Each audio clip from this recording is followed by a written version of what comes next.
खुदा एक ऐसे वक्त की बात करता है जब यरूशलेम को बहुत से मसाइल होंगे, लेकिन बुनियादी तौर पर यरूशलेम के लोगों के लिए मसाइल ही मसाइल क्यों? क्योंकि वो खुदा की तरफ नहीं देखते।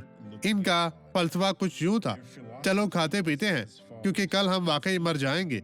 यशायाह 22:12 में दर्ज झैल कहता है, और उस वक्त खुदावंद रब्बुल अफ़वाज ने रोने और मातम करने और सन मंडवाने और टाट से कमर बांधने का हुक्म दिया था।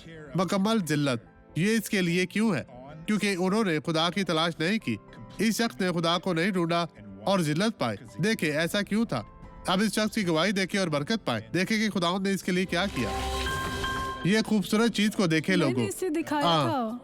मेरी पतलून एक हद तक खींची हुई थी क्योंकि मेरे घुटना ये बहुत बात सूजा भाइयों, हुआ ये था। आसमानी बादशाही की इंजील है। तकरीबन और अब 10 साल से आप क्या नहीं कर सकती थी? मैं ऐसे नहीं कर सकती थी। ये बहुत और आप बुरी क्या है। नहीं कर सकती थी? हमें बताएं। बहुत दर्द होती थी, मैं बैठ नहीं सकती थी। और देखिए अब आप झुक सकती हैं मेरी बहन। मैं बिल्कुल बैठ देखिए नहीं भाइयों, सकती ये कितना खूबसूरत है।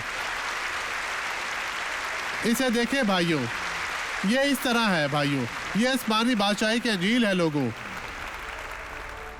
कब से देबरा आपकी ये हालत थी? हमें बताएं। 10 साल से 10 साल से। देखिए डॉक्टर ने क्या कहा। डॉक्टर ने कहा कि अगर मैं पानी निकाल दूंगा तो मुझे ब्राजील जाकर पानी डलवाना पड़ेगा, और अब 2 साल से ऐसा नहीं कर रही हूँ। अब ये सब खत्म हो गया है जी बहन। हाँ, ये सब इस खत्म। पानी के लिए न लगाने का कोई फायदा नहीं। अब आप वहाँ जा सकती हैं। इसे खत्म किया। अब मैं आपके लिए दुआ करना चाहता हूँ बाप यस्सु के नाम में। तो इन तमाम लोगों को बरकत दे जो मेरे साथ दुआ में शामिल हैं। जलाल के बादशाह, हर रोज इन पर रहम और फजल किया कर। ये तेरे लोग हैं, ये तेरी पाक भेड़ें हैं जो तेरे साथ चलती हैं।